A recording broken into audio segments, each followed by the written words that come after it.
Why would the United States, the most powerful country in the world, suddenly look to Canada and talk about water like it is one of the most valuable resources on the continent? And why did Canada respond with a clear and firm no, sending concern through markets, farms, and governments at the same time? Because by early 2026, this is no longer just a quiet disagreement between neighbors. It has grown into one of the most serious resource standoffs North America has seen in years. With Donald Trump pushing hard for more control over shared water systems and Prime Minister Mark Carney refusing to back down, the impact is now spreading far beyond rivers and borders, reaching deep into the economy itself. The major turning point came when talks over the Columbia River system began to stall and then almost completely stopped. What had been a long-standing treaty since 1964, managing flood control, hydropower, and shared water use, suddenly turned into a political battleground. The Columbia River stretches more than 2,000 kilometers, starting in British Columbia and flowing through Washington and Oregon, and for decades it has quietly supported power generation, farming, and flood protection for both countries. But that sense of stability is now fading fast. In its place is uncertainty, rising pressure, and the growing fear that a resource once taken for granted is now becoming a tool of political and economic power. Trump's language around water has become much more direct, describing Canada's water as a huge unused reserve that could help drought-hit American states, especially in the West, where reservoirs are shrinking and underground water supplies are running dangerously low. Before we go deeper, take a moment to like this video and subscribe, because the message coming from the US side sounds simple at first, but the meaning behind it is huge. America should have greater access or even more control over the water flowing from Canada, treating it not just as part of nature, but as a resource that could be used for national survival. But in Canada, that idea was rejected almost immediately. Political leaders, environmental groups, and Indigenous communities all came together in a rare united response, making it clear that fresh water is not something Canada will treat like a product for export or a bargaining tool under pressure. Mark Carney, who came into leadership with a background in global finance rather than major geopolitical conflict, has now taken a much stronger stance, repeatedly saying that Canada's lakes and rivers are not up for negotiation and that the country will not give up control over its natural resources. And when you look deeper, this fight is about much more than rivers crossing a border. It is about the survival of entire economic systems that depend on reliable access to water. In the United States, the Western farming region has been under growing pressure for years, with states like California, Arizona, and Nevada facing long droughts that have already led to water limits, lower crop production, and a dangerous overuse of underground water. California alone grows about 40% of America's vegetables and around 2/3 of its fruits and nuts, which shows just how much of the country's food supply depends on water-heavy irrigation systems that are now under serious stress. As hopes grew that more water might come through negotiations with Canada, many industries started planning around that possibility.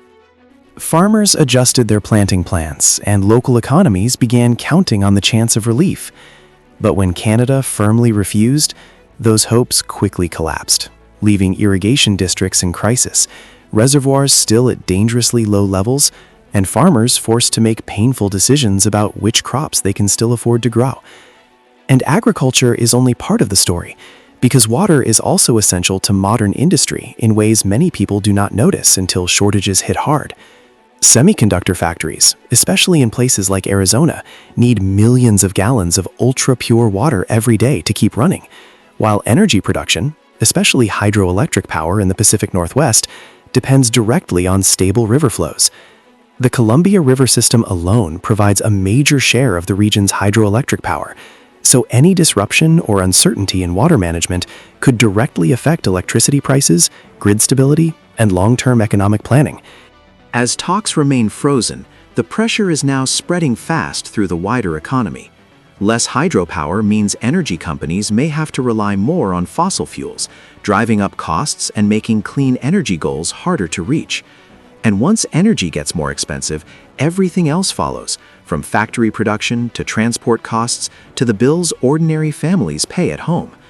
The pressure is also hitting industrial states like Michigan, Ohio, and Wisconsin, where industries such as steel and auto manufacturing depend heavily on water for cooling and production. Now companies are starting to question future expansion, and some are even pulling back, worried that water shortages may become a long-term problem, not just a temporary crisis. Investors are noticing too. Financial markets are beginning to treat water security as a serious risk, especially in farming, energy, and technology. Food-related commodity prices have become more unstable, and water-heavy industries are being judged more carefully based on where they operate and how sustainable they are. Even water futures, once seen as a niche market, are now getting more attention as a sign of growing stress in the system. For Canada, standing firm is about more than protecting rivers and lakes. It is about showing the world that fresh water is now a major strategic asset. With nearly 20% of the world's fresh water, Canada knows this resource is becoming as important as oil once was, shaping power, trade, and global influence. And because Canada sits upstream in key river systems, it now holds a level of leverage that North America can no longer ignore. The Columbia River Treaty was once seen as a symbol of trust between the United States and Canada, but now it is becoming a pressure point. Even after years of talks and a preliminary deal in 2024, the treaty still has not been fully locked in, and that delay is becoming more dangerous as climate change makes water harder to predict. Snowpack in the western mountains is becoming less reliable, river flows are changing, and droughts are getting worse, leaving far less room for mistakes. At the same time, politics is turning cooperation into competition. For the United States, this is a major wake-up call. For decades, America acted as if water security was guaranteed, protected by massive rivers, lakes, and a sense of endless supply. That confidence is now fading. Even the world's biggest economy is being forced to negotiate, adjust, and possibly compete for a resource it once assumed would always be there. And that is what makes this moment so serious. This is no longer just about how valuable water is. Everyone already knows that. The real question is how far countries will go when water starts deciding not just economic stability, but survival itself. And this pressure is no longer staying inside North America. It is sending a message across Europe, Asia, and beyond that fresh water is becoming one of the defining strategic resources of the 21st century. In Europe, countries facing repeated droughts, especially in places like Spain and Italy, are quietly beginning to think beyond their own borders, with Canada's vast water reserves entering long-term policy and trade discussions. At the same time, China is expanding its global resource strategy, and water is now becoming part of that bigger plan. With growing interest in water infrastructure and long-term resource influence, Canada's massive freshwater supply is becoming more important not just environmentally, but strategically. In simple terms, the countries that control water-rich regions today may hold major economic and geopolitical power for generations to come. For Canada, this growing global attention is making the situation even bigger. Every time Canada refuses U.S. pressure, it not only protects its own resources, it also increases its value on the world stage. Carney's message is clear. This is not just about saying no, it is about making Canada a major power in a future where water matters as much as energy and technology. At the same time, the pressure inside the United States is getting harder to ignore because the water gap is not shrinking, it is growing. The Colorado River, which supports around 40 million people, has been under severe strain for years, while key reservoirs like Lake Mead and Lake Powell have dropped to dangerously low levels. Groundwater, once seen as a backup, is also being drained too fast to last. In response, U.S. leaders and industries are investing more in desalination, wastewater recycling, and smarter irrigation systems. But these solutions are expensive, slow to expand, and not enough to solve the crisis overnight. That is why the breakdown in talks with Canada now feels much bigger than a diplomatic dispute. It is becoming a real limit on future growth, forcing the United States to make tough choices between economic expansion, environmental protection, and basic resource security. Politically, the damage is just as serious. The image of America pushing hard for Canadian water and being firmly refused weakens the idea that Washington can always shape outcomes in its own neighborhood, while making Canada look stronger and more confident in defending its interests. And this shift matters beyond North America, especially at a time when alliances like NATO depend on trust and unity. Add the Arctic to the picture, where melting ice is opening new trade routes and access to valuable resources, and the stakes rise even higher.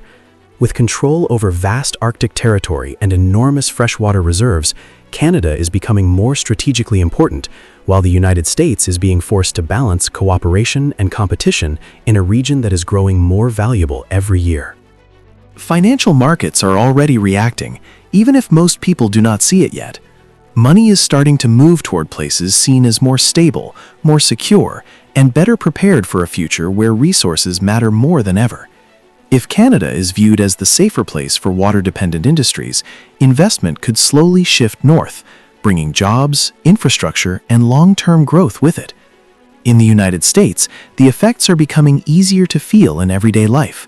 When water for farming gets more expensive or less reliable, food prices go up. When power companies are forced into costlier energy options, utility bills rise. And when manufacturers face water shortages, those extra costs eventually show up in the price of the products people buy every day. All of this is sending one clear message. The old idea of endless abundance is fading. Water is no longer just a basic need in the background. It is now a strategic resource at the center of politics, economics, and national security. The path ahead is still uncertain. The U.S. could try trade pressure or legal action, but both carry serious risks and no quick guarantee of success. Technology may offer answers over time, but not fast enough to solve the immediate crisis.